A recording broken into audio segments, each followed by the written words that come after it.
An AI is supposed to be able to learn from data. It takes inputs and converts them into meaningful outputs. But how does an AI do that? Well, it monitors its own performance, cross-checks it with known data, and then updates its own rules on how it should act. In effect, the computer learns from data. So in this video, we'll look at one of the first machine learning algorithms on how a machine learns from data, and specifically we'll look at an algorithm called the Perceptron Update Rule. A perceptron, like any AI, takes inputs and gives you outputs. It's essentially a function. A function takes some x's and it gives you y's. Now what are those x's? Those x's are going to be our data. There's going to be our inputs. And you can think of the function as this circle, and it takes in a bunch of data. x1, x2, and x3. Now x1, 2, and 3 are columns of data.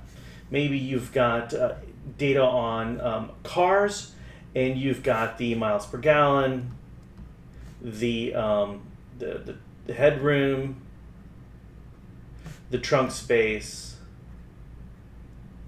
and you'd like to be able to predict what might a car with these features cost. So you'd like to get an output of a predicted price. So we have our inputs, we're going to get our outputs. Some function, some kind of input to output function.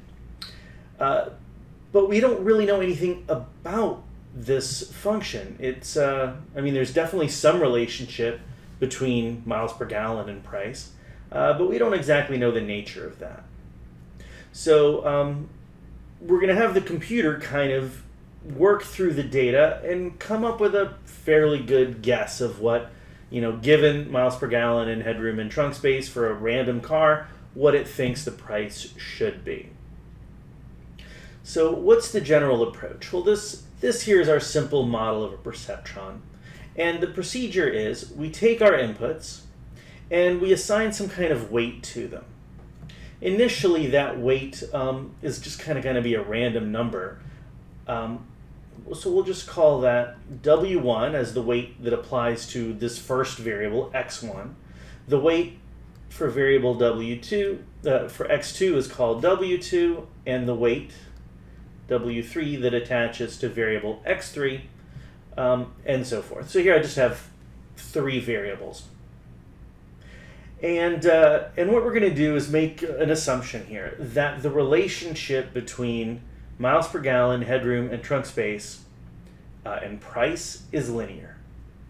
So you remember, I think, from high school, a linear function, you take your input, you multiply it by some number, we call that the slope, and then you add a number to it. So y equals mx plus b. Now, we are going to have something slightly more complicated, but not too much more complicated. We will have w's instead of m, so just take that m and flip it around so it looks like a little w. And we have more than one x. We have three x's. So we have w1, x1, w2, x2, and w3, x3. And then we've got our bias term, or our constant. So this is a straight line function. Now, I should say that the simplest version of a perceptron doesn't even output a continuous number like a price. The simplest perceptron, I'd like to keep things simple here, is going to output some kind of binary outcome. So maybe not the price, but maybe can I afford it or not? Or is it an import or a domestic car? Some kind. So let's do that. We'll do foreign versus domestic. We'll make this into a classification problem. All right. Well, our output here is not binary. Plug in, values for MPG, and I don't care what you multiply them with. You're going to get a number. It's not just going to be a 0 or a 1. So the last part of our perceptron is to take this weighted average, so to speak, this weighted sum, and pass it through some kind of activation function. It's usually a step function. The classic perceptron step function says if you, and let's call this z, if z is some positive number, let's output a 1. And if z is a negative number, let's output a 0. And that'll make whatever this value is, it'll make it binary. Okay, so we'll feed in data, we'll multiply it by the weights, we'll get a z, run the z through the step function, and we'll get a binary outcome. Now, what the heck are these w's and b's? I mean, I know what my data is. We've got a spreadsheet of data, but we don't know the w's.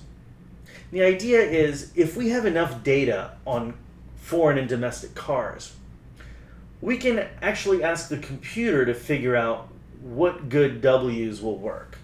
It has the data. It can look at the x's, a whole set of these. Oops, 2 and x3.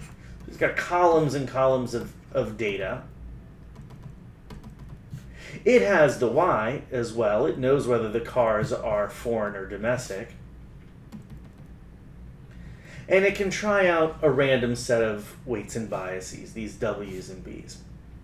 And the idea is if by some strange happenstance the random weights and biases that we guessed help us predict exactly this true output, then we're done. Right? If what we're trying to do is, given some inputs, predict this output, and then I give it a shot and I actually try feeding these in to my perceptron model, and I get exactly the answers that I know are correct, because I know these cars, I know whether they're foreign or domestic, then these weights and biases are very useful. Because in the future, I could make up a completely new car that we've never seen before, and say, well, this car is special. It's got, really great miles per gallon, tons of headroom, and very little trunk space. Is it foreign or domestic? And the idea is, since our model was able to predict all the old cars before, it should be able to do a really good job in predicting what this brand new car is going to be, whether it's foreign or domestic as well. So if the weights applied on these inputs give us exactly the correct answers that we know are true, we're done. The problem is, what if those weights aren't correct? And I can tell you, since we start off with usually random weights, they're never going to be correct. And the machine has to work through a bunch of training examples, cross-checking its own performance and seeing, well, did I get this first car right? Maybe not. All right, well, let me change my weights a little bit, and let's try it again. Now, did I get it right? Okay, maybe I did. Well, if I did, then let's just run with this, because maybe these are the weights and biases I want. Maybe these are good ones. And try it on a third car. And if I get the third one wrong, well, maybe I should update my weights a little bit again. Maybe I should change these parameters. Now we work through the entire data set, nudging our weights and biases up and down, trying to correct for our errors. And eventually, hopefully, we get this awesome winning streak where no matter what inputs we put in, we get exactly the outputs that we know are correct. If we can do that, we're done. Our machine has learned how to predict whether this car or any car is going to be foreign or domestic. The big question for us then is, how does a computer update those weights and biases? Well, it turns out there's a pretty simple rule for that, and that's called the Perceptron Update Rule. The Perceptron Update Rule is a formula, and I think it's easiest explained if we just pick apart the parts of the formula. So the update rule says, if we're looking at a particular parameter, remember we had we had 3 inputs, x1, x2, x3. Each input had a particular weight. And so W1 is the weight attached to variable x1. And let's say we want to know whether we should change this parameter, this W1. So we're going to keep updating our W1 according to the following rule. We're going to take our old value and we'll add something to it, or subtract. We could add a negative value.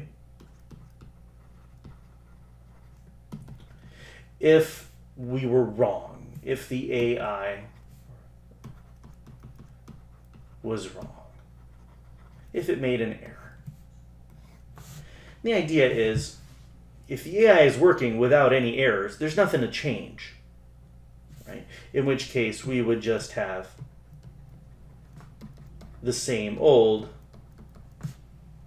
parameter, unchanged, right? But what do we do if there is something wrong? Well, then we need to change our weights, because maybe we could do better. So what does that full formula look like?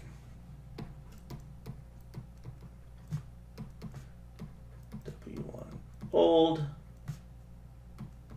plus. All right, now there's 3 different terms, and we'll explain all of these.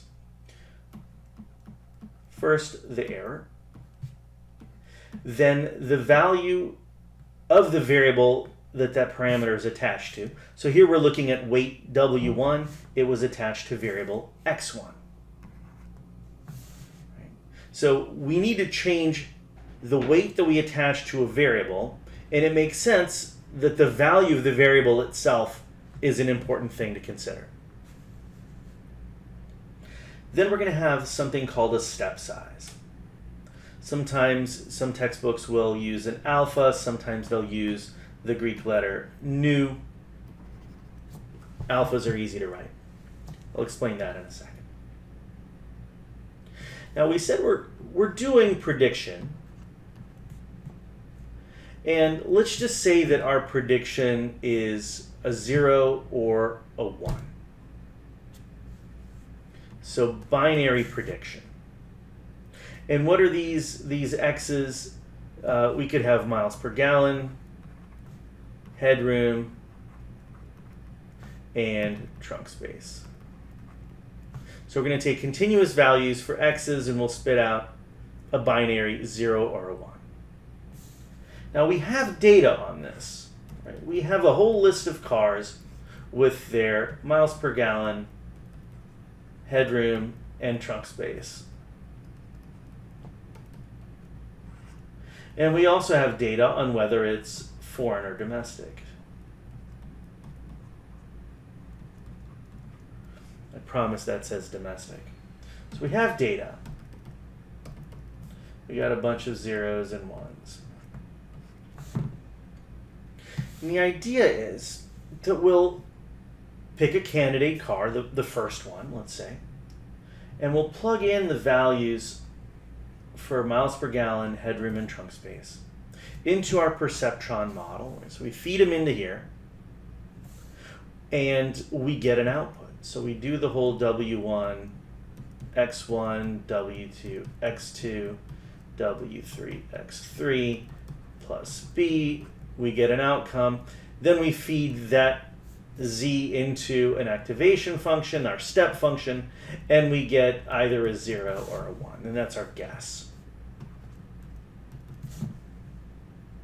Okay, so if our guess was, and let me be explicit here, error, we mean true minus our guess. So that's what I mean by error.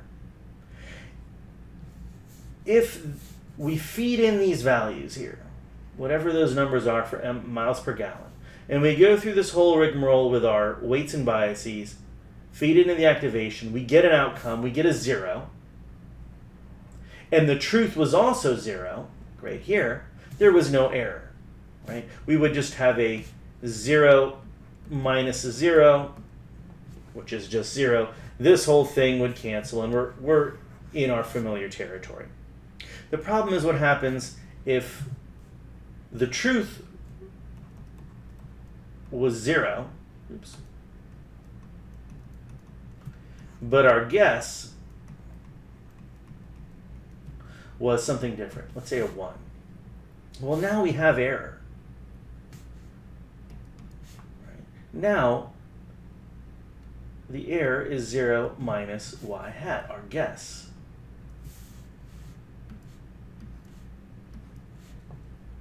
Now what happened here? The truth was 0, was a low number. We guessed something too high.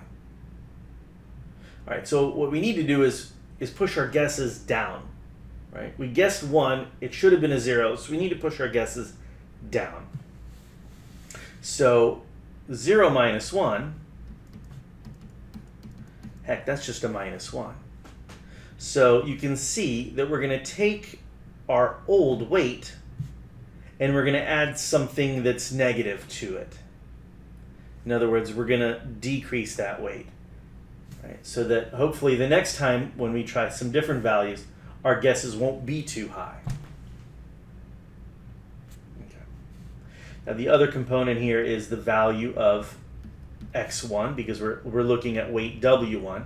When we'd have to do the same thing for when we do w2 and w3, we'll have an x2 and an x3.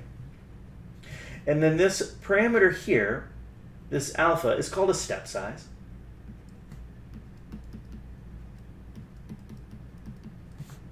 And it's a value that we set. It's basically just saying, do we want to take a bunch of small steps, or are we going to try to like roll the dice and see if we can't make really big adjustments that work? There's a bit of a trade-off. Big adjustments are kind of noisy. You would think that you could make quick progress with big steps, but sometimes no. In fact, you may be overreacting if you're taking big steps. Small steps are more guaranteed to converge to some good values for our weights and biases. It's just that we've got to take a bunch of small steps. And so there's a bit of a trade-off where like you'll get good answers, but it takes you a while. That's up to us on like, as computer scientists, on what our tolerance is for like how long we have to wait for our AI to be properly trained. And so we get to set that because that's up to us. That's not a mathematical problem anymore. That's basically how patient are we. We'll set this step size. Let's say it's a half. And then what was the value for miles per gallon? I don't know. We didn't actually have a number. Let's say 30 miles per gallon. We didn't actually specify a value for our old weight. Let's say we had randomly picked a 0. We thought miles per gallon didn't matter at all. Well, then we plug that in. And now we just do the math here. So we have 0 minus 15. All right, so our new weight attached to miles per gallon is negative 15. Right? We thought it was as high as 0. Turns out that was too high. We needed a lower number. Now we're going to guess negative 15. That's just one step in this process. We need to, by the way, do this whole, we guessed too high. We guessed too high, but it may have been a problem with x1. It could have been a problem with x2. It could have been a problem with x3. We'll apply this rule to those two variables as well. We'll get new W2s. We'll get new W3s. So we have 3 new sets of parameters. And then we'll try it on this next data point, our new data point. And the idea is that we'll keep applying this procedure over and over again until we're answering every question properly. We're getting, every one of our guesses is exactly the same thing as the true value. And then we can stop. Then we're finished updating, we're finished learning what the parameter should be, and now we have a fully functional AI that can predict, given these features, whether a car is foreign or domestic. So here's a sample data set. We just have two inputs now. Before we had miles per gallon, headroom, and trunk space. Now we just have two, and I'm calling them x1 and x2. They're nice round numbers. They're easier to work with. Here's the true value for our output. And we'd like to come up with a set of weights and biases. Actually, we won't have a bias in this example, just to simplify things. A set of weights here, and we randomly guess that they're 0.5 and 0.4. And we'll apply the Perceptron Update Rule to these different data points, seeing how the weights will change whenever we have an error. So so this part here, this part here is given. This is the data set. Oops. This part here is our initial guess. These were set randomly.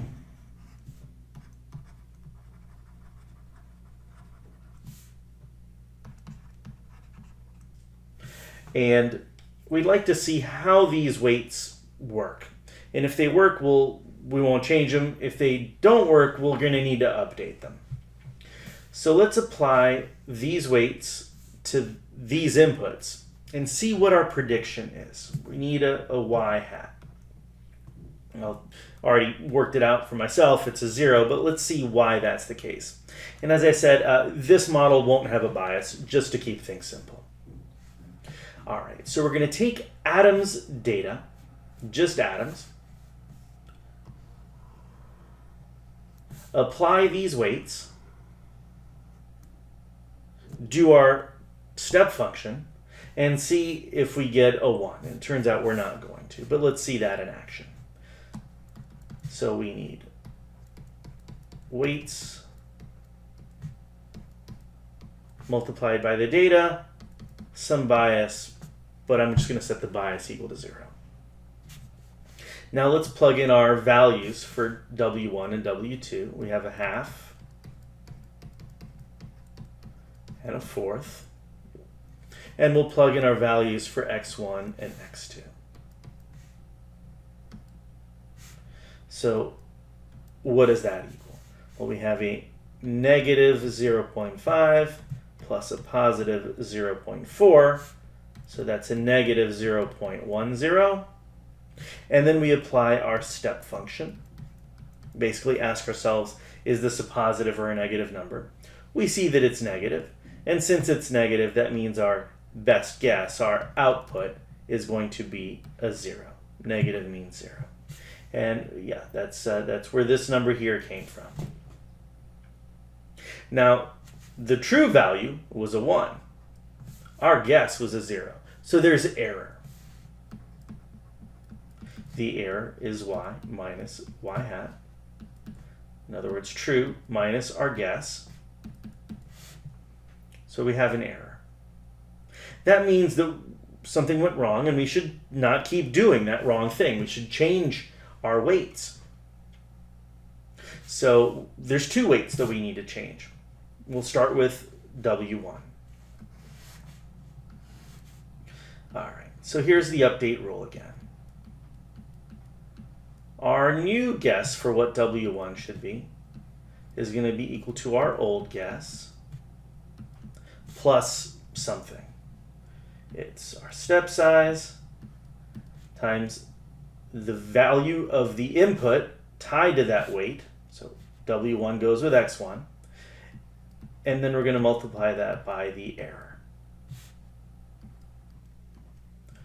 We know we need a new weight because our old one gave us an error. Now, what was our old weight? It was 0.5. We need a step size. I think we were saying 1/2, so let's just run with that. The value of X1 for Adam was a negative 1.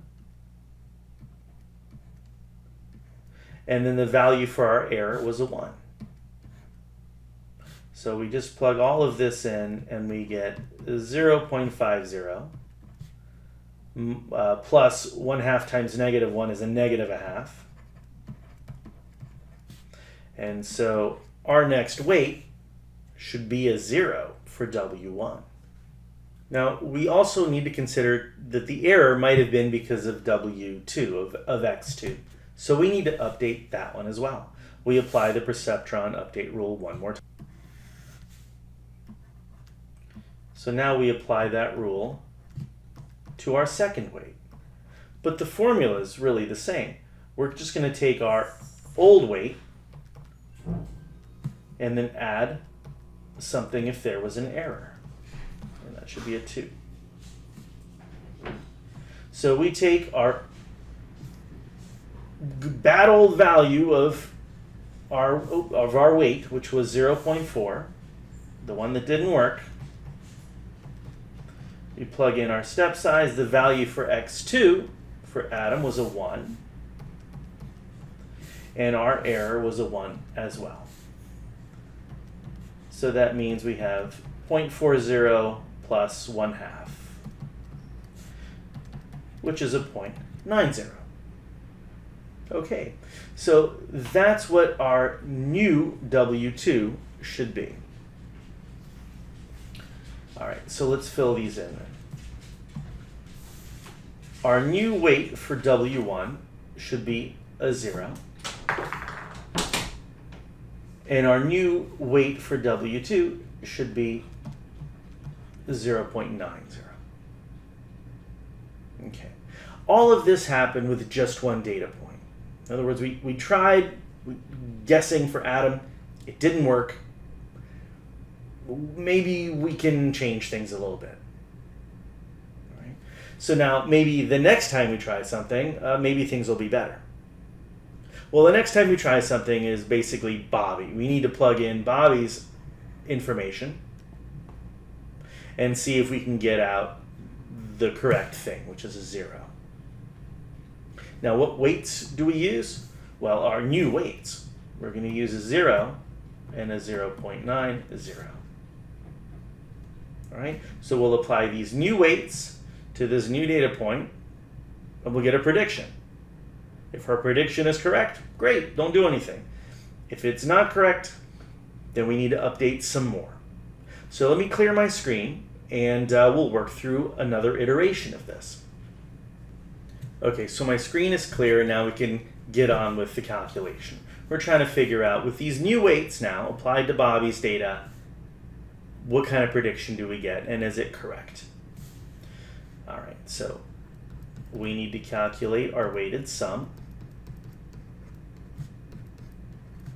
plus the beta, plus the bias that doesn't exist. All right, so what weights do we use? Well, the updated ones.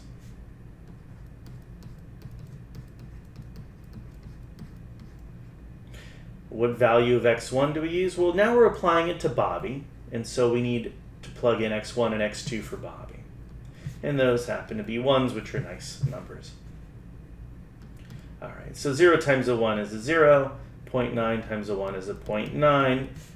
All right, so we have our weighted sum. We put that into our activation function to get our guess. If it's a positive, we guess a 1. If it was a negative, we would have guessed a 0.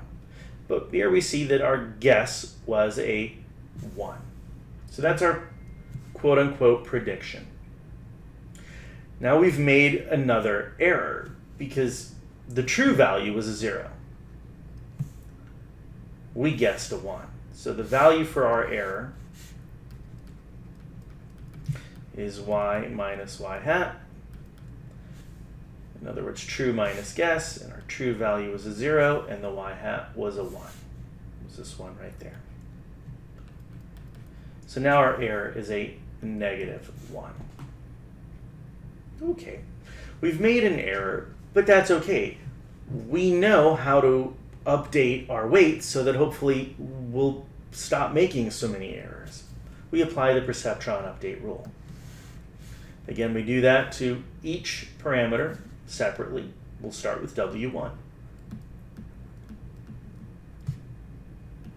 We'll update to some new value by taking our old value, the one that we just tried that didn't work, and we'll nudge it appropriately.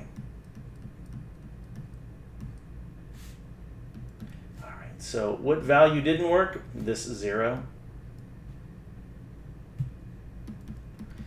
Step size was a half. X1 for Bobby is a 1.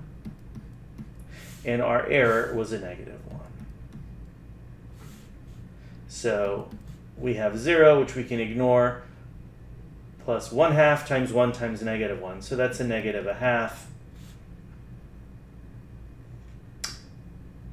Okay, this is our new updated weight that we should use in the future. Now what about W2? Well, we apply the same kind of procedure. We're going to take the value that didn't work, our old one, and nudge it appropriately. So we take W2, was a 0.9 we tried, but it led us astray. That's okay. We'll fix it. I feel like Bob Ross.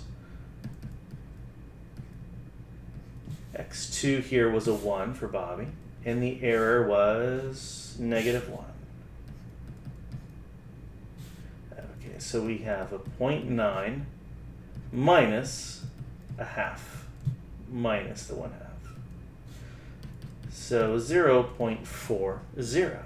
That's what we think, given yet another error, but maybe this new set of weights, this negative a half and positive 0.4, maybe that would be better. Okay, so if we were to try it out on Charlie's data, try it out right here, we need to apply negative a half and 0.4 and see if we can't get a 1 for Charlie. We just repeat the process. Now hopefully you get the idea, but just for the sake of thoroughness, let's work through Charlie as well. So I'll clear my screen and we'll have at it. Here we go. Let's apply our new updated weights to Charlie's data. All right, so our weights are negative a half and positive 0.4. X1 and X2 are negative 2 and negative 3. And what do we get? We have, well, negative times a negative is a positive, and the 2's cancel, so we have a 1 there, minus 1.20. And that's a negative number. So when we plug that into our activation function, we're getting a 0. Okay, so we're predicting a 0. Man, darn it, we've made another mistake. Right? We've made another error. The true value was a 1. We guessed a 0. It feels like our update rule is not working. I promise it's working. It's just not obvious yet. Let's work through the process. What is our error? Well, the true value for Charlie was a 1. Our guess was a 0. So our error is a positive 1. And let's apply our update rules now. What weights did we use for Charlie? We used negative a half and positive 0.4, but we don't like those. We're going to change them. We tack on some stuff. Our step sizes, x1, x2 in the error. What was x1? It was a negative 2. x2 was a negative 3. And what was our error? It was a 1. All right, so now we just multiply this out. We have negative a half minus 1, because the 2's cancel. And so we get negative 1.5. Okay. What about W2? And let's put that here. Our new W1 is negative 1.50. So we went from negative negative 0.5 to negative 1.5. We're nudging this thing even more negative. What about W2? Well, we get 0.4 minus, a half of 3 is a negative 1.5. And so 0.4 minus 1.5 gives us negative 1.10. And so that is what we guess our weight should have been. Negative 1.10. Okay, so we applied our weights. They didn't work. Maybe they should have been this. We can try it on David. So we can try these new weights on David's data. And hopefully we get it right this time.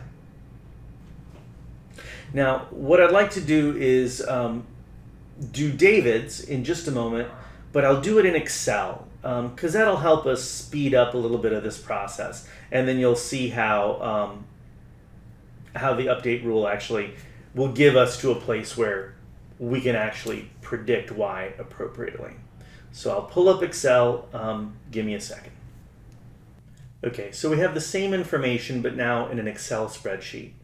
We're going to apply our new updated weights, so ones we hope will finally work, and we're going to apply them to David's data. All right, so first thing I'm going to do is just copy over my weight so that I have everything like on the same row. So nothing special here. I'm just copying over.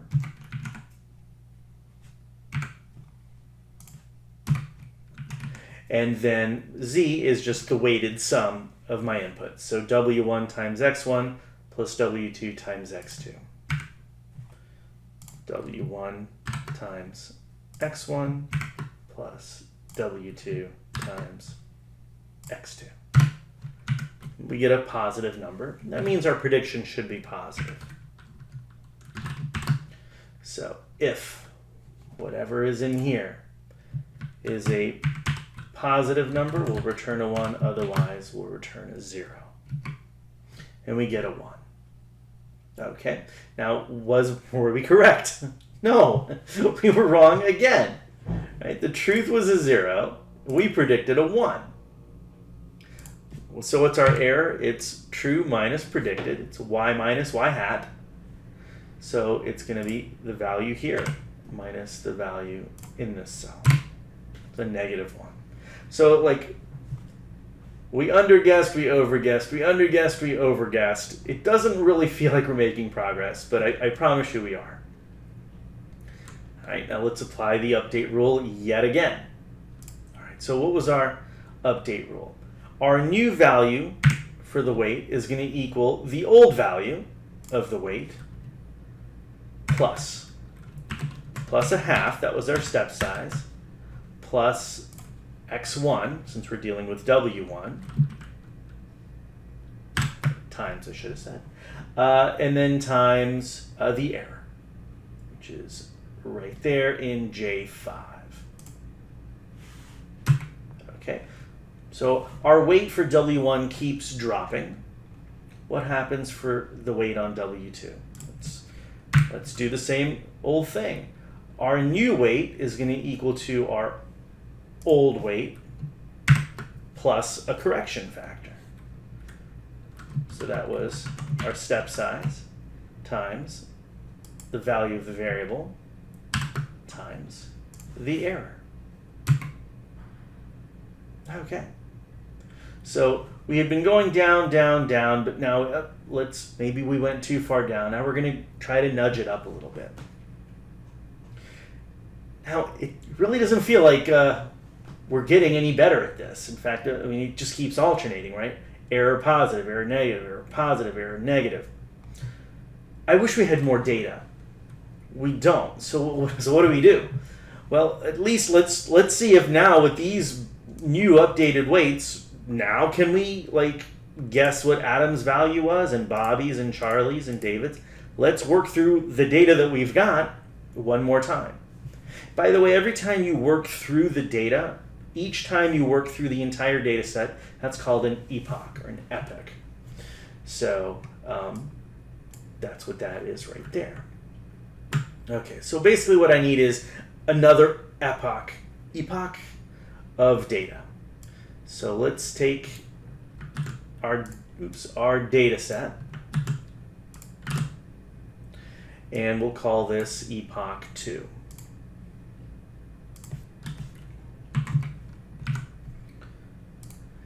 And all right, now we're going to try this new set of weights on the data set and see if it works. So we will copy over all of our stuff, all of our formulas. Here's why I like Excel, though, or honestly any kind of programming language is better than doing it by hand, is I'm not going to retype everything. I'm just going to copy my formulas over. See, here I had my weight being whatever value was 1, 2, 3, 4, 5 to the right and 1 above. And that still applies for atom. So I'm basically going to take my formulas and copy them down. Okay, now, do we have an error? No, we actually got something right. That's the first time we've gotten something right. Now, we shouldn't just stop with one success. We should do this again. So let's take our formula and apply it to Bobby and Charlie and David. In fact, I can do this in one fell swoop. Well, cool. Look at this. And let's just analyze what happened. Let me backtrack for a second. I didn't make an error when we applied our last set of weights on atom. So when I copy this formula down, I'm just kind of going to run with the weights that happened to work. And I don't get an error. And so there's still no need to update. So I copy that formula down and I'm still using these unupdated weights. My predictions happen to be correct. For Charlie, I got it right. My error was 0. And what if I copy that formula down one more time? There we go. Again, the error was 0. So there's no need to change weights. I basically have this entire run through the data set. Epoch 2, we went through from beginning to end, Adam through David, using -2.5 and 0.4, and we were able to get perfect predictions from our data set, our training data set. So we can stop here. There's no real reason for us to do a third epoch. I hope that you can see why, but let's just, beat the dead horse, shall we? Let's take our data. Let's do this a third time. Okay. Well, will anything change? No. No, because we already knew that this set of weights would work for atom because we did it here in line 14. So nothing changed. So nothing's going to change for the worst. It just continues to work. And so basically what we'll get when we do this for Bobby is the same thing we used to have for Bobby. And then when I update it on Charlie in this third epoch, we'll just get Charlie's second epoch values all over again. And the same thing for David. In other words, once you've gone through the entire data set and you've done it perfectly, your weights aren't going to change because that error is 0. So they work perfectly. They will continue to always work perfectly on the data that you've got. So the third epoch's worth of updates was a freebie. You could just literally just copy those answers from here onto here and be done with it. So that's the Perceptron Update Rule in all its gory detail.